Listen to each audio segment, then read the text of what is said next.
Hi, Mark. My name is Angie. My Chinese name is Liu Ziyun. My student number is 0641023. Title of the speech: How doctors can help low-income patients and still make a profit. Speaker: PJ Parmar. I'm sophomore in English department.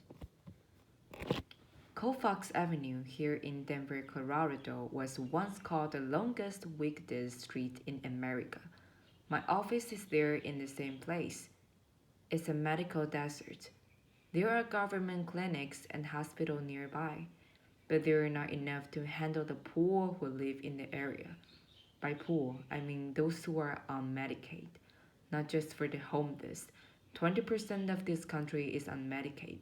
If your neighbors have the family of four and makes less than 33,000 a year, then they get Medicaid, but they can find a doctor to see them.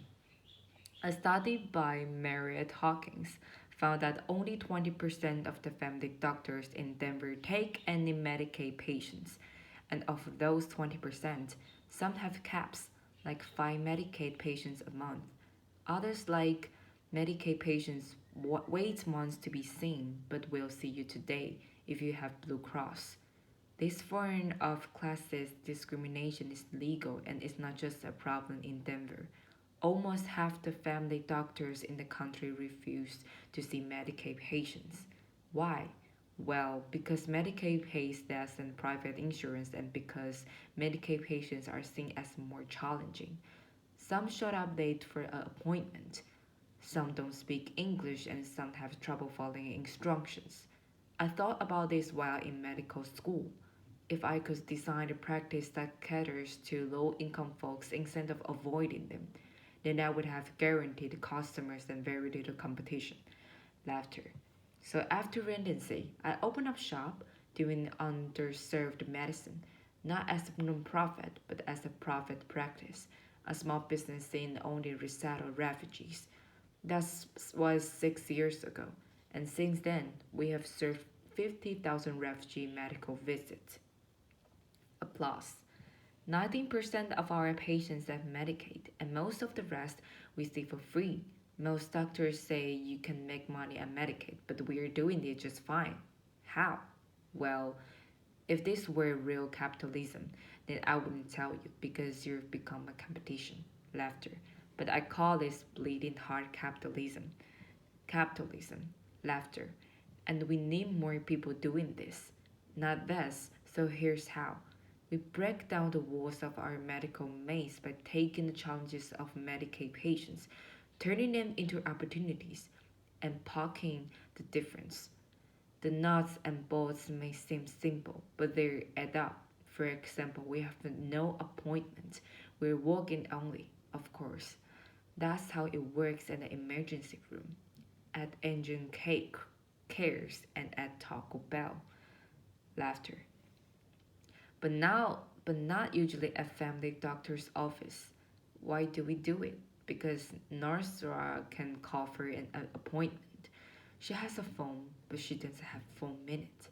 She can speak English, and she can navigate a phone tree, and she can show up on time for an appointment because she doesn't have the car. She takes a bus, and she takes care of three kids plus her disabled father. So we have no appointment. She show up when she wants, but usually waits less than 15 minutes to be seen. She then spends as much time with us as she needs. Sometimes that's 40 minutes. Usually it's less than 5. She loves this flexibility. It's how she saw doctors in Somalia, and I love it because I don't pay staff to do scheduling, and we have the zero no-show rate and the zero late-show rate. Laughter, applause. It makes business sense. Another difference is our office layout. Our exam rooms open right to the waiting room. Our medical providers room their own patients, and our providers stay in the one rooms instead of or alternating between rooms. Cutting steps cuts costs and increases customer satisfaction. We also hand out free medicines right from our exam room, over the counter ones and some prescription ones too. If Narsar's baby is sick, we put a bottle of children's Tylenol or amoxicillin right in her hand. She can take the baby straight back home instead of stopping at the pharmacy. I don't know about you, but I get sick just looking at all those choices. Narcissus doesn't stand a chance in there. We also take patients. We're open evenings and weekends. We do home visits. We have jumped that car batteries. Laughter. With customer satisfaction so high, we have never had to advertise, yet are growing at 25% a year. And we've become real good at working with Medicaid, since it's pretty much the only insurance company we deal with. Other doctors' offices chase 10 insurance companies just to make ends meet. It's just draining. A single payer system is like monogamy. It just works better. Laughter. Applause. Of course, Medicaid is funded by taxpayers like you, so you might be wondering, how much does this cost the system? Well, we're cheaper than the alternatives. Some of our patients might go to the emergency room, which can cost thousands just for the simple cold. Simple cold. Some may stay home and let their problems get worse, but most would try to make an appointment at the clinic that's part of the system called the Federally Qualified Health Centers. This is a nationwide network of safety net clinics and that receive twice as much government funding per visit than private doctors like me. Not only they get more money, but by law, they can only be one in each area. That means they have the monopoly on special funding for the pool.